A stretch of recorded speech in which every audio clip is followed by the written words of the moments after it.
প্রার্থী ঘোষণা হতেই মালদার বৈষ্ণবনগরে বিজেপি কার্যালয়ের সামনে বিজেপি কর্মী সমর্থকদের বিক্ষোভ। এখানে বিজেপি প্রার্থী করেছে রাজু কর্মকারকে। স্থানীয় বিজেপি কর্মী সমর্থকদের অভিযোগ, রাজু কর্মকার বৈষ্ণবনগর বিধানসভার বাসিন্দা নন, তিনি সরাসরি বিজেপির সঙ্গে যুক্তও নন। প্রার্থী করতে হলে স্থানীয় নেতৃত্বকে করতে হবে, এই প্রার্থীকে তারা মেনে নেবে না। এই অভিযোগ তুলে মালদার বৈষ্ণবনগরে বিজেপি কার্যালয়ের সামনে টায়ার জ্বালিয়ে বিজেপি কর্মী সমর্থকদের বিক্ষোভ। ভারতীয় জনতা পার্টি সংগঠনের কাউকে প্রার্থী চাই, ভারতীয় জনতা পার্টি সংগঠনের প্রার্থী চাই, ভারতীয় জনতা পার্টি জিন্দাবাদ, যুব মোর্চা জিন্দাবাদ, ভারত মাতা কে, ভারত মাতা কে, বিজেপি বিজেপি জিন্দাবাদ, ভারত মাতা কে, বহিরাগত দূর হটো, বহিরাগত দূর হটো, বহিরাগত প্রার্থী মানছি না, মানবো না, প্রার্থী চাই, প্রার্থী চাই, পশ্চিমবঙ্গ বিধানসভার স্থানীয় প্রার্থী চাই, প্রার্থী চাই, বহিরাগত দূর হটো, এই বহিরাগতি গুন্ডাবাজ দূর হটো।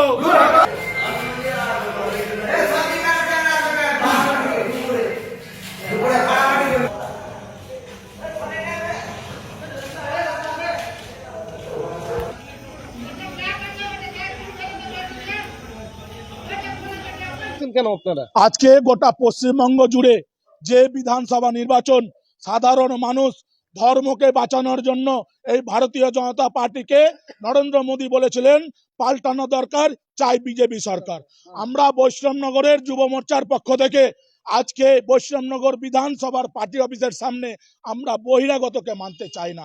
আমাদের ভারতীয় জনতা পার্টির সংগঠনের একটা কলার গাছকেও আমরা মানতে রাজি আছি, কিন্তু উনি এই বিধানসভার ভোটারও নয়, উনি বাংলাদেশি। আজকে ভারতীয় জনতা পার্টি অমিত শাহ, নরেন্দ্র মোদী সবাইকে বহিরাগত ভাবে তাড়াচ্ছে।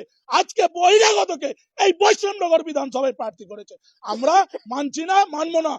আমরণ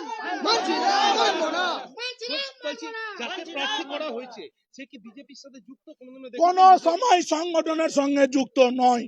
উনি বিজেপির সংগঠন সম্বন্ধে একটা বুথ সভাপতির নামও বলতে পারবে না। আমার বিধানসভায় এখন বর্তমানে কত ভোট রয়েছে, কত জুডিশিয়ারি আন্ডারে রয়েছে, কত মৃত্যু ভোটার, কত শিফটেড ভোটার, উনি এখন পর্যন্ত জানে না।